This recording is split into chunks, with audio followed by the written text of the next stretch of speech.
Oh gosh. Well, you never know. It might come back, right? It's all politics, and people tend to forget about things after a while. So, I don't know. I don't think so, because we've got the problem here with the Pacific, with the Solomon Islands and all that sort of stuff. And, the Chinese are really trying to maneuver their way down here. So, yeah. The one thing that surprised me with the whole China meltdown was that wholly owned wineries in Australia, wholly Chinese owned wineries in Australia were still banned. I was kind of hoping that at least that sector might still be allowed to export back to their homeland, but it didn't appear to be the case. It was to be honest, I think they were being punished, to be quite honest. I think that they, Xi Jinping was he's very fundamentalist. He's like going back, 100 years. Oh. And I think that he was, because there was quite a lot of Chinese money coming into Australia, whether it's in real estate, wineries, businesses. And I think that, because like as an example, our agent has an interest in a wine production area down in Denmark as well. Yeah. But they just said to me, "Oh, you Australians are so stupid. Like you just don't know how to play the game." I go, "Well, maybe we do, maybe we don't." I mean, they're actually middle class, quite wealthy. Yeah. And what they've done is they just keep their head down and pay the bribes and get on with it. So they just changed from they were purely Western Australian wine, and they have now gone to Chile. Oh, really? Jeez. So yeah, so their business is thing, but they just go, well, they don't care. So they just they just move on. Well, they sort of do care because they actually like Western Australia, and Western Australia was good to them. But yeah. Oh well, it's 7 o'clock, so let's kick things off. Warwick, thanks so much for taking some time out to talk to us today. We, as a company, we've had increasing success from the geograph area. People are realizing that, especially when it comes to things like Cabernet and Chardonnay, the value coefficient relative to those blokes a little bit south of you is significant. And we're looking at an array of wines. Just having a look at this first Chardonnay, this 21. I noticed that it's poured on Quanis Business Class now. The nose is just so beautifully structured. I haven't tasted it yet, but there's a certain clarity and focus about the wine that I'm really enjoying straight off the bat. Yeah, the thing, and also the difference with our Chardonnay as opposed to the Margaret River area is we're using 4 Burgundy clones as the base of the wine, right? Which gives you a little bit more flintiness, gives you that, and I think a better structure. Yeah. Wine for me, when you drink wine, I like multi-dimensional wine rather than you just go, oh yeah, it tastes all the way through. So that Chardonnay, I think once you take the first taste, you get something, might get some tropical fruits, maybe some stone fruits. And then when you go back, you'll see a bit of citrus in it. And that's one of the benefits of using the clones as well, because there's no added acid. So basically that wine is picked in 3 different batches. It goes through the press. It's sequentially filled into the barrel so that you don't, each barrel is then different because we're only small. So when you go to blend, each barrel becomes individual rather than being put through the tank first. Yes, yeah. I would actually say that these aromatics, so the acids in the Chardonnay are so incredibly linear and direct that if I'd had this in a blind tasting, I would have called it as maybe even Centro Otago in terms of that crisp crunchiness about it. But then at the back palate, there's just this suggestion of creaminess that sort of changes the game again. But certainly there's a tension, maybe a nerviness in the wine that I really, really like. Yeah, I mean, that's the whole thing with it, because it's, as I say, we use 4 different clones. So we've actually got a clone 277, a Burgundy clone, which actually provides the acid there naturally. So plus in the vineyard, which is managed in the vineyard. So and I think that's one of the unique things about it is that it has got those different flavors. Well, Aaron Larkin talks about Ferguson Valley, where you are, as being almost the next frontier of Chardonnay. She's very, very glowing about your neck of the woods, the Chardonnay in particular. And I kind of get it when I look at something like this. I mean, this is a young wine, right? But everything's in its place. Everything's ready to go. I mean, clearly it has a cellaring trajectory. You can see the quality. Yeah, we were looking at some 2014s the other day. And yeah, still fresh. I mean, of course, that's the advantage of having capsule as a closure, because that it does keep that freshness. Yeah. Every time I open a bottle with a capsule, I remember I sort of kicked myself in the pants about how fiercely anti I was 20 years ago about the whole thing. Sure. I remember maybe the first one was Mount Pleasant, and then Wilder Creek started doing it, and I just thought, what on earth is this all about? But as one increasingly tastes older vintages and what have you, just thank the Lord that Stelvin is a thing. I happened to be with one of the shareholders of Brokenwood 2 weeks back in Queensland, and they had some really old stuff. I had no idea they were messing with Stelvin in the 90s already. And the quality of the stuff that we were opening that was in Stelvin versus cork, because they had both, was just extraordinary. Just blew me away. Whatever vestige of nostalgia for cork I ever had was firmly taken away. Oh yeah, and you don't get the bottle variation as well. I mean, I was privileged a number of years ago to with Yalumba, going back and having a look at some 20 plus year old wines, because even then they'd put some under a capsule and some in cork, and you sit down and look at both of them. Oh, that's fantastic. Yeah. Wow. How cool is this? Yeah. I mean, it doesn't, I mean, in the, of course, when you're in the restaurant or at home, when you're opening them up, it hasn't got quite the same. You've got to get a different flair, for pulling the cap off rather than the cork. Yeah. No, there's something about that. I think over time, I've kind of lost the ability to do that with any kind of degree of efficiency anyway. Yeah. The older I get, the more I destroy corks. So, well, I was going to say, and as the older the wine gets, the more careful you have to be. Exactly. As well.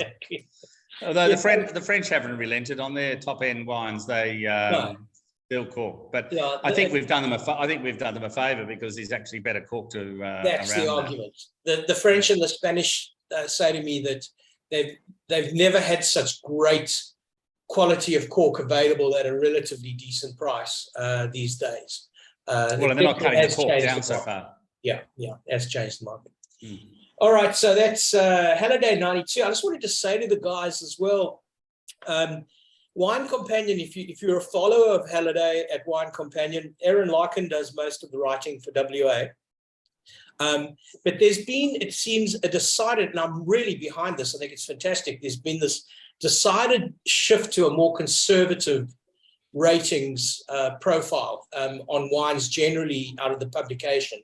And I'm really enjoying that. I mean, these days, a 92, as a salesperson, I just want big ratings, right? But when we actually sit down and start to look at what's been happening in the last 2 years or so, I think it's really a positive thing for the industry and producers and consumers.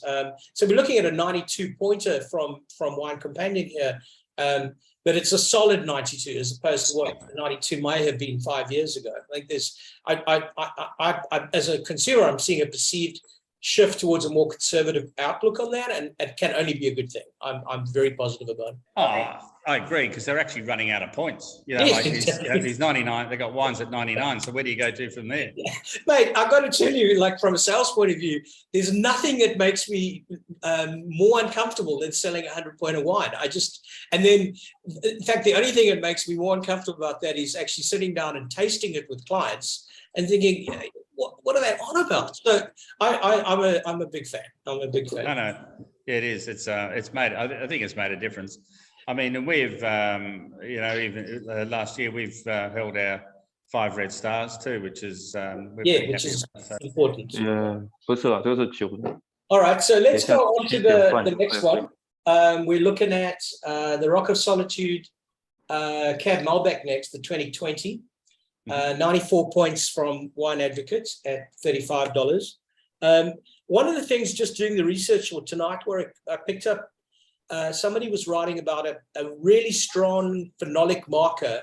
If you're looking at geograph as a region for Cabernet, is chocolate, which is quite interesting because if I compare that to what comes out of Margaret River, I'm looking for eucalypt, I'm looking for maybe some tomato stalkiness. It's definitely something that differentiates you guys in a fairly strong way from Margaret River. Yeah, we've got that block where that Cabernet comes from sits 250 metres above sea level, facing out onto the Geograph Bay. So you've got that, and the soils, there's a granite ridge runs underneath that vineyard. Right. So you've got shaly red loam into down into the granite.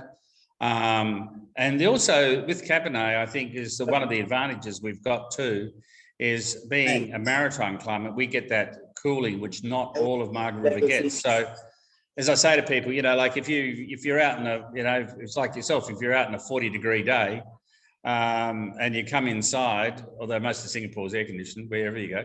But anyway, if you're out in a 40-degree day and you come inside and you hit the air conditioning, you go, whew, how good is that? Yeah. And it's a bit the same with vines. Vines and people, they've got the same mineral content and it's really is similar. So when they get that, because we're 2 to 3 degrees warmer during the day, but we're 5 to 6 degrees cooler in the evening. So you're getting that, you know, cooling. So they get down, they get to be able to rest and also. So that temperature spread, the secret sauce is that broader temperature spread between day and night. And then correct, and the soils are totally different. Margaret River's got a lot more sandy, right? You know, sandy sort of loams. Do you characterize yourselves? How far are you from the ocean? Is the maritime? As the crow flies, we're about 10 k's. Oh, okay. Yeah. So there would be an impact of maritime. Absolutely, and we've got height as well. We've got the say we're 250 meters up. So on the Darling Escarpment. So yes, that does have a big influence. And our soils, again, you've got those, you know, really rich loam sort of soils. And I think even in that wine you can see a bit of mineralness as well. The one thing that really takes me right off the front end is the softness. There's this kind of gentleness about the wine. The tannic structure is there, but it's just so easy.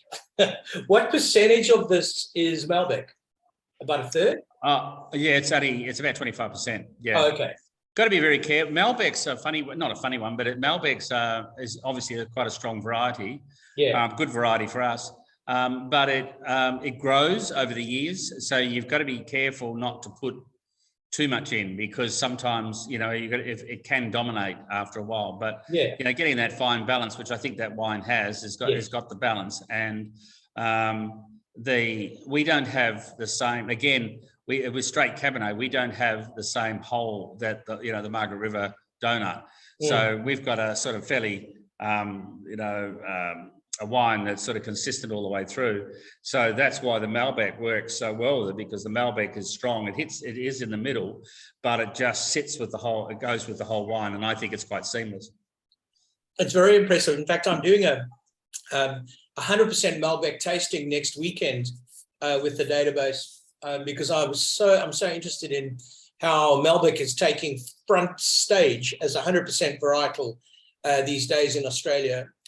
Relative to maybe 20 years ago when it was only a blend. So we're actually looking at 7 different regions that do 100% Malbec. I'm really looking forward to seeing what they look like. We're going to do them blind against an Argentine Malbec at the same price point, about $50, to get an idea of how they're evolving relative to the South American interpretation of it. So it should be. Yeah, I think there's a fineness, I think, within Australian Malbec as well. Sometimes some of the South American Malbec can be a little bit harsh. Yeah. On the palate. The other thing, there's a tannic kind of flintiness sometimes to it, which might be a function of super high altitude. Maybe it's not getting as ripe, maybe as some of the Australian Malbec. But it's going to be an interesting one to see nonetheless. I mean, Malbec's been around a long time in Australia though, but it has never been played, since day one, I would say, but it hasn't played the front stage really. Well, no, I mean, Merlot for many years was quite strong in Australia. But I find it just one-dimensional and boring myself. I just don't like it. But it, and I think now people are starting to realise. I think part of it too is interesting. Going right back, as you probably can gather, I'm old enough to remember all this. We used to have, Burgundy as a variety, and claret and all those sort of things in red wine. So, and in those days, as Peter Lehman would say, "Man, I don't bloody hell care what's in it, as long as it tastes good." There was a few other expletives in there. I just had to think about it. But anyway, and which is true, and I believe in that. It's not. So what happened is that when we couldn't call it Burgundy or claret or whatever, we got very precise about it. It was Shiraz or it's Cabernet or it's this or that. And we wouldn't talk about what was in the wine, whereas I think now we're a lot more open to that. And that's why we're seeing things like our GSM and whatever. So those blends, and people are happy to put Malbec on the label and be proud of it. I think that's because we're just trying to make a good wine, something that you want to drink. Yeah. Well, on the notes, onto interesting new developments, Mouvedre. Now, this is something, the third wine that we're looking at tonight, 93 points from Halliday. This is a wine that traditionally I've been really nervous of out of Australia because it presents like a green pepper kind of element, and it can be quite stalky and unfriendly. But clearly that's not the case with what you guys are producing. It is a beautiful resolution to what you've got. Thank you. And it has a tannic component, and I'd say certainly, whereas the Cab Malbec is ready to go straight away, I'd say that this Mouvedre, approachable now, but even more delicious in 18 months or 2 years' time. That wine will go. It's like Grenache. It'll go there it'll go for 10 years, 15 years. It's a wine that is better as it ages, really. Because one of the things is we use it generally as a blender into the GSM, but it's quite lineal because you've got Shiraz at one end, which is providing the berry flavors and the sweet fruit. Then you've got the Grenache, which you can get a little bit of those toffee sort of flavors, and the Mouvedre sits in the middle and just holds it together. And that's why. So that wine is a bit lineal. But the flavors, it's a great food wine though, because it's that sort of, that tannic, even with a bowl of spaghetti, it's got that bit of tannin cleansing, and it does add to the food. Well, where this differentiates itself from a lot of other Mouvedre, 100% Mouvedres, is the ripeness. The fruit is so beautiful that it actually sort of dances around that linear tannic format. Correct. There's also a lot of people who lean into this style far more than they would to the Cab Malbec. It really comes down to a question of taste as well. I remember Jeff Grossett once talking to us about the mid palate being described in terms of dimension, and the Cab Malbec is the sort of round kind of generosity of spirit, the mid palate, whereas, as you pointed out, the Mouvedre is quite angular and quite specific about what it's got to say. Well, I think the thing now too is that there's a cultural change in what what the younger market, and what the older market is a lot of older people were brought up in those big Shiraz and wines like that, which if you could actually get them today and drink them today, you go, bloody hell, they were alcoholic and they were big and they were tannic and all that. So people are looking for a lot more structure and a lot sort of more medium weight wines, and that's where those fit in, because it's got some of those characters of those older wines, but it's a lighter, more vibrant, and the fruit sits there without being too. That really nails it, because there's no overt alcohol, which is also something Mouvedre can often fall into. It's got that light, that brightness about it, and it's maybe even a stamp of Ironcloud in general that you produce that. It's the sort of brightness, freshness seems to speak through all your wines. Yeah, and that's one of the things that is the key. You know, we're starting to move even with the vineyard now. We've actually at the moment we've just planted more. We're planting more Grenache, but we've also a couple of years ago we put in Sangiovese, Montepulciano, and this year we're putting Fiano in. So we're moving with our extensions of the vineyard, and we're buying some fruit in and stuff to do it. But at the moment, but with the movement of our vineyard, we're trying to move towards those sort of styles, which I think are more contemporary, and I think they'll be here to stay. Yeah, that's very smart. I just wanted to ask you about that. The vineyards were initially planted in '99, but moving now to the Tariga. How old are the Touriga vines? Because these are particular as a varietal, something that really loves age. Yeah, but they're only 8 years old. Okay. And your Sangiovese vines? Because much of the Sangiovese that I've tasted. Yeah, ours are only they're only 4 years old, so they're only just going to be coming up. Yeah. So we're actually buying Sangiovese in to produce at the moment because we haven't got it, but. I've got to live to about 150 to make sure this happens, really. Because you keep extending things, whatever you go, oh, this is really cool, you know, let's go and do this. Yeah. But I believe a lot in that. It's like Fiano, you know, and I think Fiano is a Chardonnay drinker's, you know, everyday wine, if you know what I mean. Like it's because it's got that sort of beautiful characters and flavors, and I think, you know, which again, another good food wine. But yeah, the Tariga is. As you understand, in Portugal, of course, it's made into a fortified wine predominantly. But one of the things I like about it is as long as we can, you know, we've got to pick it at the right time. You can't let it get too right. But I just love that silkiness that it has in it. It's got great flavor, and it just sort of slips down like, you know, you can sit there and have a couple of glasses of that and go, it's amazing. As you pointed out, Tariga can very easily become muffin top, right? It can just become just Christmas cake and boring after the first few sips. But what you've done here is you've captured the essence of the varietal, but it's still beautifully structured and elevated. It still has a really nuanced point of view. It's quite rare to see Tariga in this sort of. I can see why you got 95 points for it. It's well deserving of that. And again, at a really, really decent value. We're actually going to be offering discounts tonight to everyone who's been in the tasting to get them some access to these wines at a slightly better price. But already we're looking at amazing pricing to be able to get these wines all into Singapore, and they're all available tonight between $32 and $35. It's extraordinary. Yeah, for anybody that's looking for something a bit different, I reckon that Tariga's worth because you do a mixed pack. So I mean, it'd be worth having a look at a bottle or two because it's. I just think it's really. It's interesting. Last weekend, that wine got red wine of the show on our local Geograph show. So, brilliant! People are really excited by it, and I am too. I mean, it's one of those things. We've got a couple of small parcels like that, which I, as I say, to drink that. I had a bottle of that the other night, and I just went, wow, you know.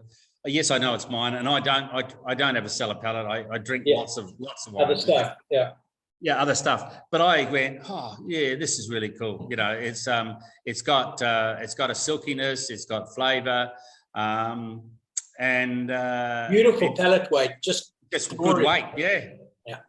No, it's delicious. Really happy with it. So number 5 is from the Pepperelli vineyard. So you've got the two locations, am I right? Rock of Solitude and the Pepperelli, is that right? No, it's all on the same block. So Pepperelli was actually, so these are 3 tiers. So you've got the Pepperelli Estate, which is our estate. They're all basically they're estate wines, but it's Pepperelli, which is so when you go into the entrance between the bottom vineyard and the top vineyard is about vineyards. Is a kilometre, and so in the bottom vineyard, which is you've got about 5 acres of water, which comes of the Henty Brook, so it's the damming. Down that dam is they're the Australian pepper trees, and that's where it's a derivative of that. So it refers to the land, so Pepperilly. Then you've got the Rock of Solitude, so up in the top vineyard, which is a kilometre away, there is a large flat rock which my business partner, after a bottle of wine, sits there and contemplates his navel for a couple of hours at night, watching the stars. So that's the Rock of Solitude. And my business partner and I have been in business for 35 years in different things. And so that's the Alliance, which is our other top end. Yeah. Right. All right. So we're now Yep. going to look at the Cab Shiraz Classic Australian Blend.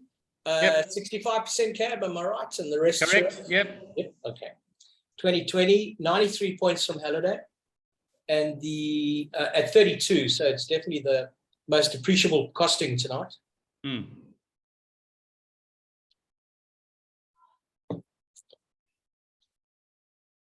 There's a mintiness about it, which is quite nice.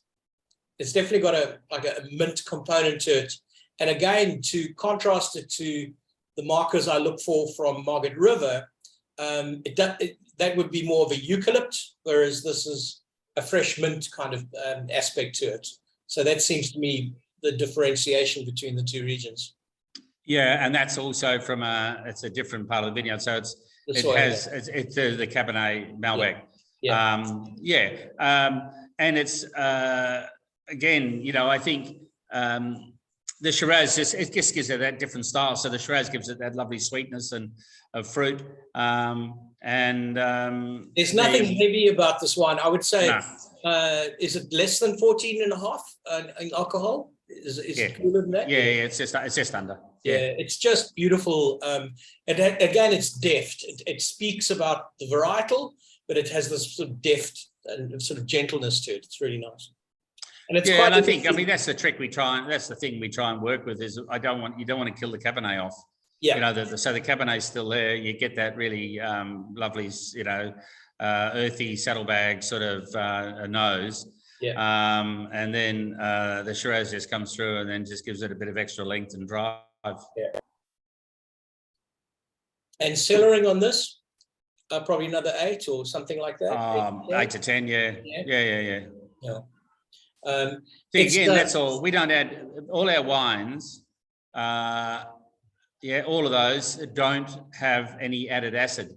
And the big thing with why I go on about that is that if we can get it right in the vineyard and get the natural acids, that's what's going to give it the longevity. When you start messing around and put additives into things, it starts to fall apart after a while. Yeah. So that's just totally integrated out of the vineyard, giving you that, they're giving you the natural acids, which will give it the longevity. So it hasn't got huge tannin. But even in that 20, there is still a bit of acid in there, which will drop out a little bit, but it'll go on, Yeah, I think that's the sort of overarching message that I get from winemakers all over the world is leave it alone. let it just speak for itself. And you know, the real genius comes in the viticultural end of it, as opposed to the construct part of it. That it's the fruit that dictates what the wine should look like, as opposed to doing it the other way around. I think it's correct. It's an increasing philosophy, I think.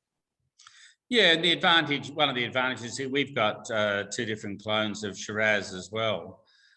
So we've got one which is called Bvrc 12, which is Barossa Valley Research Clone 12, which has got a real prettiness about it. It's got it's got a really lovely perfume. Then the other Shiraz is the Margaret River, basically the Margaret River clone, which is quite common down there. Yeah. And that's a lot more solid, but giving it structure. So, you know, we use a bit of both in that wine, which means you get a bit of that prettiness on the nose, which is, you know, you can pick up on the nose, and then the structure. So that's with the Shiraz, it's about, there's only 15% of the Bvrc 12 in it, but it just gives it that that really nice elegance. I get kind of nostalgic drinking Cab Shiraz blends because obviously the first place I ever had it was in Australia. But there's always, you're right, prettiness is a great definition because you have this beautiful floral top notes that come from the Cabernet side of it, and then it's backed up with just wonderful earthy Shiraz and opulent Shiraz, and that's what this is definitely delivering. But again, with your house style of cleanness and linearity, it's definitely comes through again really strongly. Yeah, hopefully, I think you can see what we like to be able to do is I think you can see a stylistic, the continuity, but each wine is different. You know, there's no sameness about them. You know, like you definitely got a difference, but I think you can see some of that similar sort of stylistic. Has Kim been your winemaker from day one? No. Not? Okay. No, Damien Hutton was, and then we had to move because of Millbrook. He was at Millbrook, and Millbrook got sold, but when I sold, they closed it down. But no, Kim's only been the last couple of years, but I've got a very strong written. Winemakers hate me because I've actually got a strong written. With each wine, when we make the way we make it, we've got it's written structure, which we want them to adhere to, and it's it's the same thing. You know, when you go to them, if you go to the winemaker and say, "Oh, look, I want to sequentially fill all the Chardonnay barrels," they go, "Really?" Yeah. Because it's easier for them to press it, pump it all into a tank, and then fill the barrels. Yeah. They go, "Yeah." And then I want this barrel to have this, and I want that barrel to have that. So and then that's the whole thing. Is I look after basically the vineyard in conjunction with Chris Lyons, who's been with me for the last 15 years. Right. And I'm very hands-on in the winery and do all the blending with the winemakers. So it's a hands-on effort. It's not just a matter of putting in the winery, because I think that is the trick which gives you it gives you continuity. Yeah. Totally the most important. I'm the constant palate, so if you have another winemaker, it's fine. Yeah. The fruit's the same, and when we're doing the blending, it's just a matter of going, nah. This is the way it should go. Yeah, got it. All right, let's look at number 6 now. The Shiraz. This is the 2018, 96 points, which maybe 2 years ago would be, certainly would be 97, maybe even a 98 pointer a couple of years back. So again, a fantastic value. How would you compare 18 to 20 from a vintage point of view for you guys? 20 was a cooler year. 18 was a good Shiraz year. Look, one of the things in Western Australia is we've had consistency for the last 10 years or so, 15 years. Like this year, it was we've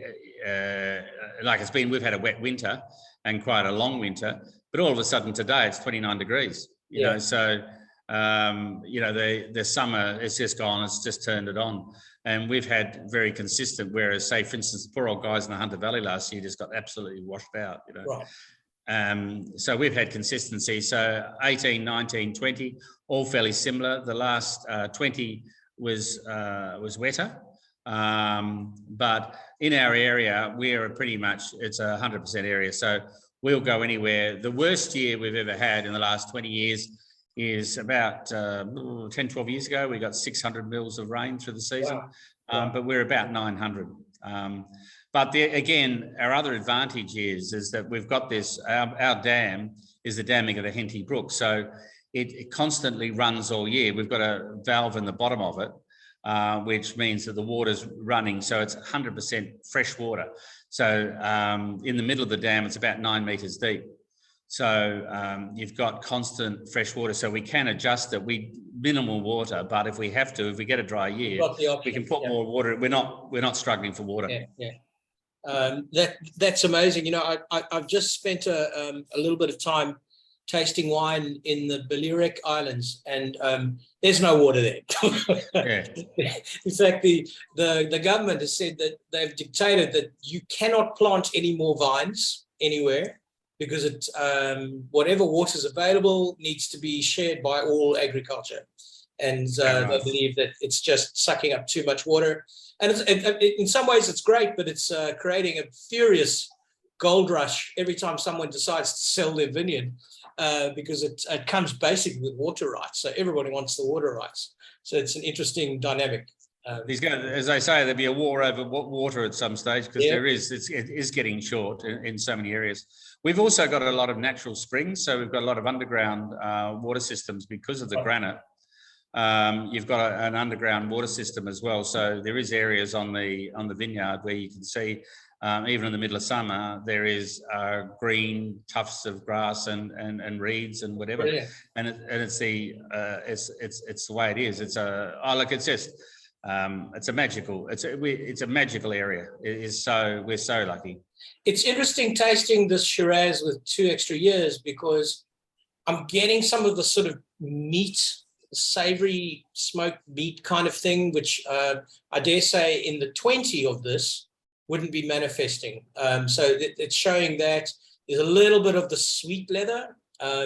It's so interesting to for the final wine to have the chance to see something with a bit of extra age on it. But also a lot of red fruit, which I wasn't expecting from notes. Yeah, the sweetness, some of the sweetness has gone out of it. It's not that the fruit's dying, the fruit is there, but it's just, it's better integrated. Yeah. You know, whereas, yeah, it's better integrated, and then it's letting some of those other characters come through. Yeah. Which is only really with age. Yeah, no, I'm really glad I think this has come with our latest shipment. I'm really excited to be able to show this. I think it's an awesome lineup. Warwick, thank you so much for spending some time with us. Are there any questions from anybody in the room who want to ask Warwick anything before we go? Lou's not with us tonight, so James, you got a question? Hey. No, I was just going to say, I just think everyone was really, really good.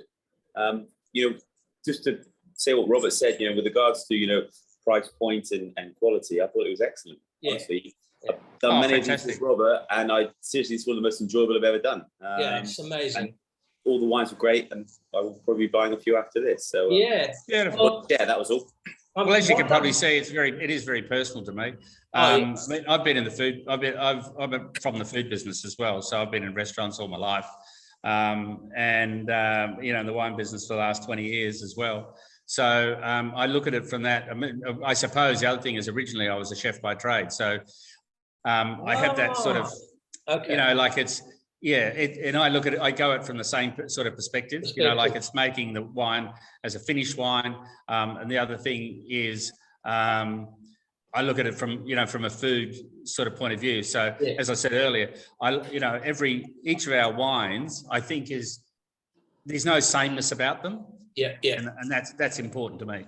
But freshness and brightness, really amazing. So Correct. Guys, anyone who buys 6 bottles tonight of these wines will get an extra 10% off. I'll send you an email once we've done the recording and I'll put it online. I'll email you all.